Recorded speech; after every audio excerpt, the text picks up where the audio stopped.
coming into Italy. Like, everyone flocked to go to his school because he was considered Guarino the Great. He took all the classics and he was able to do it in verbatim in Latin, Greek, and he was also studying Hebrew at the time, but he wasn't that good at it yet. He hadn't put that many years into that yet. So he went ahead with the Greek studies and he formed the liberal arts. He stressed a lot on the regale grammaticals, which is Latin grammar used all the way up to the 17th century, and that became later on a forerunner for American and British schools. He was called the Master of Rhetoric, and he tutored, believe it or not, Leonello. Yes, who is Leonello? He is the son of Niccolo di Este, the Lord of Ferrara. Back in the 15th century, the Este family, they had this big, humongous palace, and they turned it into a school. Most of the Este family children, some were illegitimate, I'm not gonna say the B word, and from different women, but he also saw them as his children as well. Okay, what is happening here now? Okay, and the best schools back then were Ferrara, Verona, Bologna, and Padua. The liberal arts program started, which was initiated and implemented through Guarino. He was able to translate some special, interesting people from the old days, including Plutarch.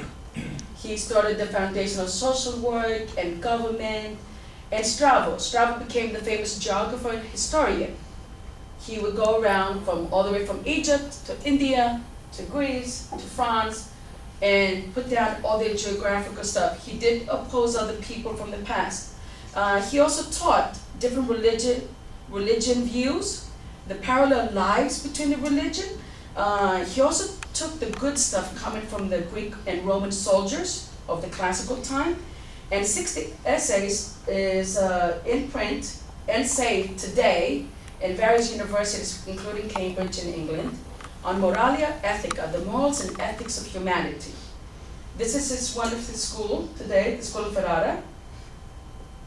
And he was also employed by the Hellenistic and Latin churchmen, anyone that is under the Christian umbrella, from Rome and in Florence. He was paid very heavily. And one of his students, believe it or not, Vittorino da Feltre, took his idea and progressed it by opening the Mantua school. The good thing about Guarino was that not only did he teach the prince's kids and everything, he also demanded, that's how good he was, he demanded to have at least 30 or some peasant boys as long as they were intelligent.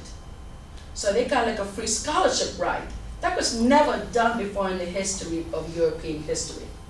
So this was like something new. That's why we also have the scholarship stuff today. And Vittorino da Feltre, he also worked a lot on spelling games. He was taking his students to live, actual hearings of debates of people that were fighting in the court system, people doing rhetoric in the street. And this was translated and taught in Latin and Greek simultaneously. So then this gave way, ramifications to the other universities in Germany, Sweden, England especially. They were all flocking to Italy to listen to these teachings and these lectures of these two great professors or teachers. And that caused a wave of a higher knowledgeable person. There were some girls at the schools, but the only girls that I did find were only the princesses, from the Este family especially. Military fitness. His friend, Vittorino da Feltre and Guarino, they decided that the public education and a higher education is not just the arts, reading, writing, science, pottery, sculpture, art, or good rhetoric, or to be a good attorney, a barrister back in the day. They also believed in military fitness because it was said that muscular Christianity has heritage, 500 years or more of that, equipping men knowledgeably with charm into any walk of life that they go afterwards from leaving the college. Renaissance educators saw charm as urban life to move with the ease and the effectiveness through richly varied society. You have to understand, the individualism and pluralistic styles did exist back then. You went to one part of Italy, Venice, it was a different style. You went to Florence or Verona or Tuscany, a whole different ballgame. You came down to Sicily, you had the Venetians intermixing with the Sicilians, and they created more dance, different dialects of language as well. So knowledge was on the surface. It gave way later on to the 17th and 18th century. Here you also see, I wonder if any of you know how the game of tennis is played. Some people thought maybe because an orange, here, catch it.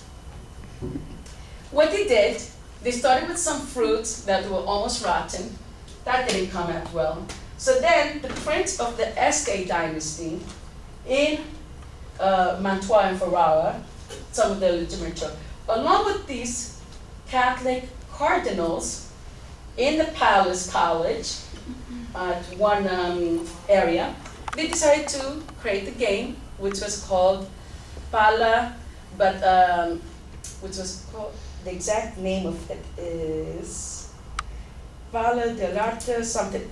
That brought about tennis. And here you could see these two little guys over here. Do you see him? He's holding that. It's almost like a tennis racket. It's made out of wood, leather wrappings from pigskin, believe it or not, and they have wires going through. It didn't have a good balance, but then they also created a leather ball. So tennis took off. They originated in Italy. And then the arts. You wonder what kind of arts, what kind of liberal arts. You see how we have Middlesex County College today here? We have all different kinds. We have the culinary, we have dance, we have music, we have people that are studying politics or want to be in education, psychology. Archery was one of the sports. Wrestling, horse racing, boxing. Boxing, believe it or not, at the St. John's Festival in Florence, it's held every year when everyone comes in procession. Hunting, acrobatics, dance. Dance was also allowed by the upper class. It slowly went into the feasts and the holidays of Italy back in the day. But how did that happen? Because they found something that during Pythagoras' time, he was studying, good old Pythagoras, he's dead now. He was studying the geometry level of the Pythagorean theorem. And you've probably seen that picture where he's like this and the whole circumference is about him. Well, with that, he was studying the flow of the air at the same time. Something where Einstein came later on, energy equal the speed of velocity times square. So they were interested about the movement and everything. So with movement and with the studying and how the body is recreated, muscular and everything, that's what gave way to the nice sculptures that we have today. So dancing was then implemented in the school. They thought it was also really good to complete a person, complete him as a human being. This is Leonello at one of his hunting games. This is the type of music that is played on a lute. It's similar to the guitar. It sounds like flute, but it's almost like a guitar. And then there was so much passion. Passion is pathos. This music, passion of music. And now, for you to have a little taste, you could have some oranges and apples, which were the favorite fruits, the favorite like dessert for the common people of Italy back in the day. And of course, biscotti came along later on in the late 15th century. And this is like some of the stuff they would make. I created one of these from a picture that I went to the Metropolitan Museum in 2011. It was for my pottery class. Dolphins represented the Delphi. And here, that music and dance was incorporated in the Olympic Games. And this is how he found these manuscripts, Guarino da Verona in Constantinople, brought them back to Italy, and he found information that dance and music was involved in the Olympics. And that's why it's always a happy festivity. Now, I'm gonna have two dancers from the Goya Club of Piscataway to do some dances for you. And let me just put that into. Mama, napapiso.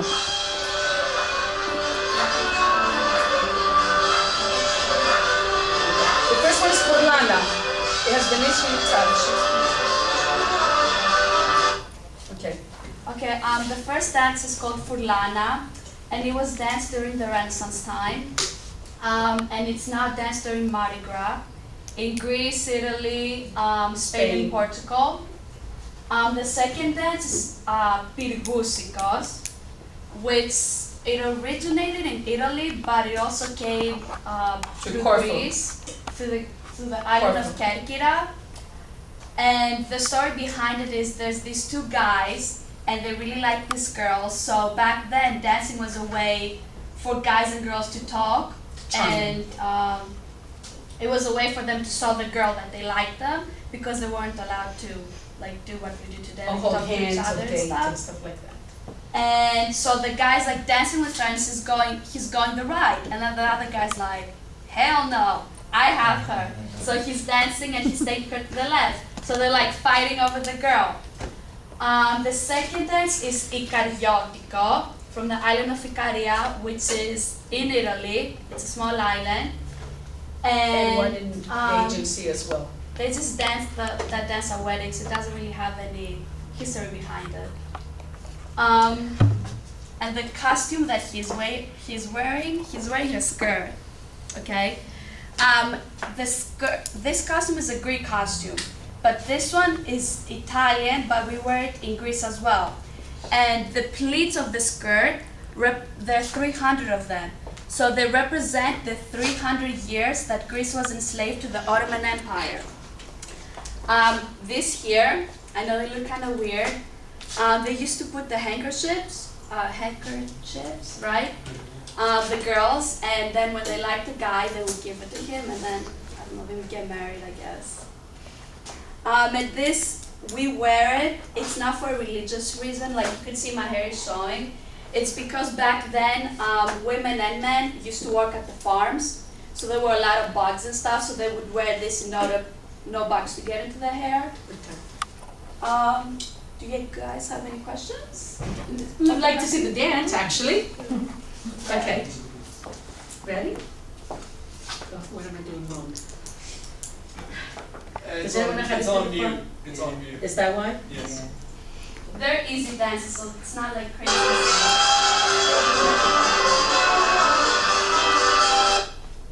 From the beginning.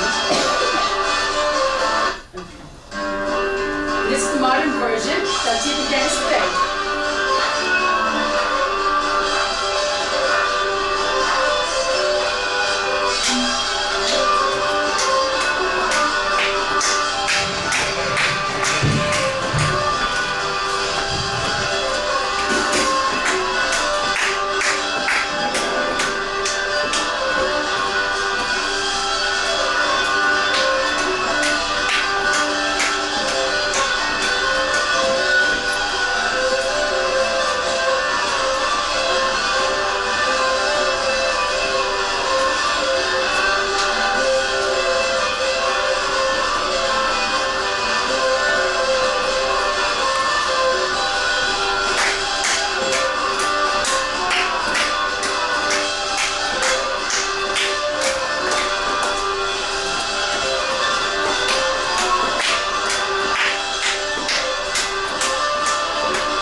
With their feet, and then the girls like go up and dance by themselves.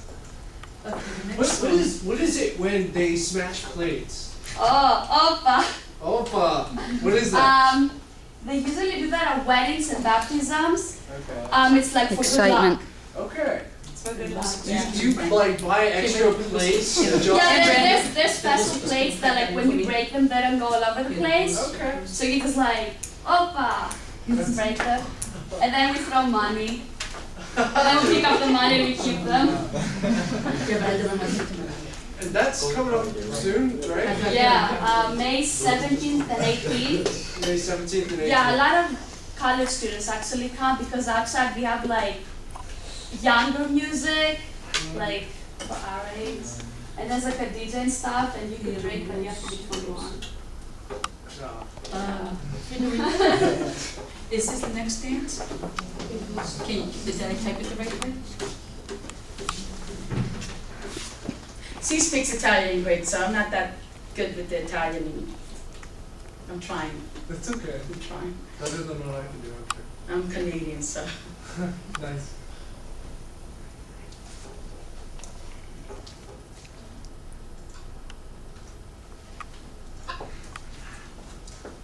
Yeah, we can leave the song. Play. Play.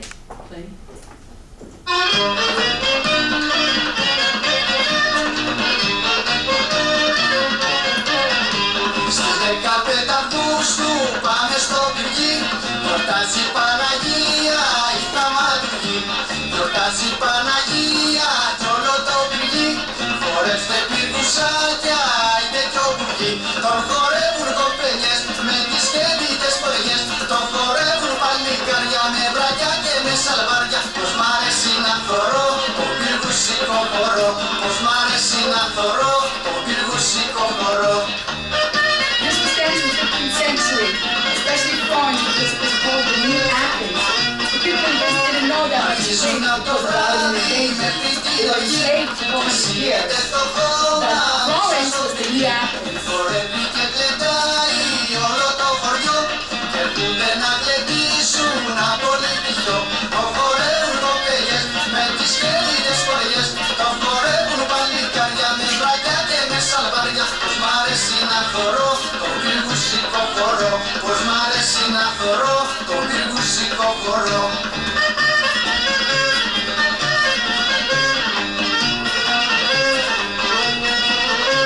Χορεύουν οι πυργούσοι αλλά πυργουσικά κι ακούγεται το γλέντιο στα λατουσικά. Χορεύουν και γλεντούνε την παλιό ζωή και τραγουδούνε. And then one last one, Icariotico. Am I saying This it right? dance, cariotico. This dance is danced on the islands And in Sicily. and in Sicily, Bologna, Naples. And what it represents the waves of the sea, because you know, like the Mediterranean Sea. And so In the usually Ionian Sea. the island dances are more jumpy because they represent the sea. Okay, this So one is let's- an easy dance as well. Ready?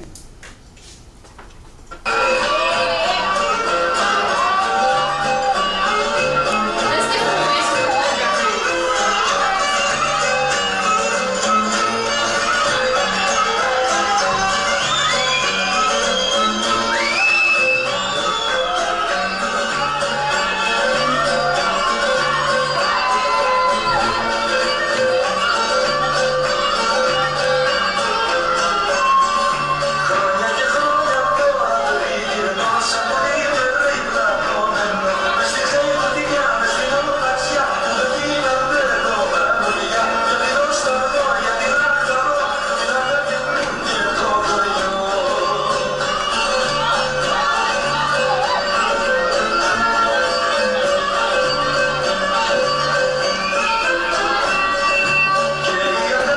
Okay.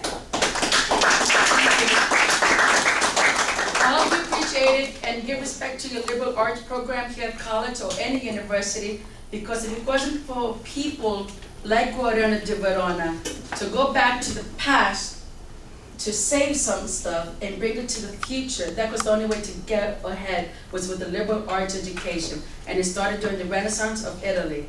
So it's wine, it's food, sculpture, history, and laugrafico, meaning the writings, the essays, the rhetoric. So be proud of who you are today from your grandfathers in the past. Thank you. Do you guys have any questions? Do you have any questions for the dancers? I have a question for you.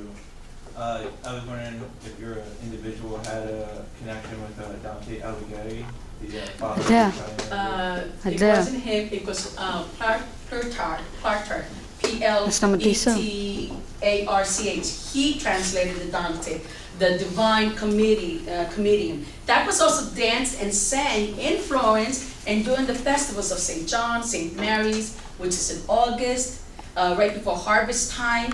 So he brings the people out, even the poor peasants coming out from the farms, and they get to see the royalty, the nobility, and they have some parties, and whatever good food is not wasted, it's given to them. So And that's how a lot of the illegitimate children were born about. And actually back then, it was not a shame. We had more blended families back then than we do today. Today we just call it divorce and so forth, and second fathers and second mothers, but back then there was blended families, a lot of illegitimacy, a lot of lower life, they're called in Italian puttanas erranti, ladies of the night. So, it's part of human. We have lust, we have education, we have a life and freedom. We go ahead. Thank you. Right? Yes, Professor. Okay, so is the you said the swaying has to do with the water? Yes. Right? Okay. The ripples of the So, sea get in the I coast. just noticed the shoes while I was watching the feet for Oh, sway. hisu. What It's called Yeah, the what is that charuhi. called? Tsaruhi. Zaruhi? Yeah, because Charuhi. charuhi. This is the F zone costume. Yeah. So this is the main costume that they would wear when they would fight the Ottoman Empire. Well, it was actually Turkey, the Turkish invasion in 1453. And they what escaped, they went to Greece, they went to Italy. They either swam or they went there by boat. It took sometimes weeks to get lost in the sea, a lot of people died. And they brought most of that culture. It was already preserved in Sicily. There's a strong Greek influence in South, but also in Venice, because Venice was more multicultural. It's like the heart of New York. So you can imagine, they were more multicultural than we are today, and they were more loving and accepting of everyone. What it represents, like this part, okay. Greeks back then were a little egotistic, okay? Because we were a small country, and how we got our freedom and stuff from 300 years of slavery, 400. 400, we were gonna lose our language, our religion, everything. Freedom. So even to keep that small country was a big, big deal. So what this represents when they would dance, you guys know the Zorba dance? Dun, dun, dun, dun, dun. Okay. It's Να not- σταματήσω, μαμά, να σταματήσω. Okay, Να it's called the σταματήσω. Zorba dance.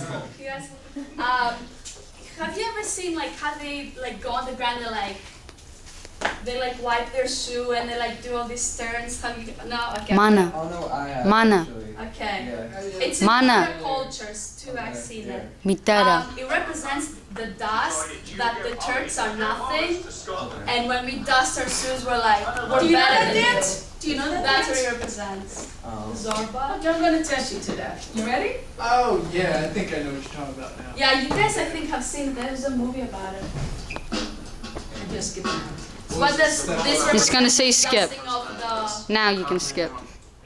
like power. Okay. You're smarty. You guys Do know it. the Go ahead. dances? Yes, do it.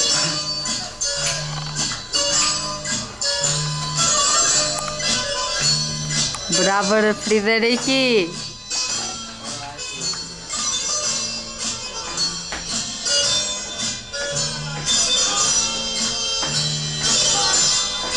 Remember, this dance comes because of the 15th century, more marginalized.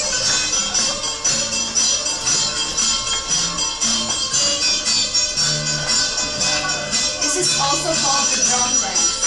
The drum dance. Yeah. You gotta Drum do drum. dance. Like if you're drunk, you do this to the best. And usually guys dance with the best because they could do all this like tricks, and all everyone goes, oh, oppa. Έλα ντε, If you πήγαινε want to στο see πάτωμα. more of them, We dance better dances at the on the festival, trust 16th, me. 17th, 18th, there's a festival. If you guys come and you find me, I'll treat you Το to a κλείνω Greek τώρα, beer το or κλείνω. Greek soda. Αντέ, να το κλείσω. You said the first two dances were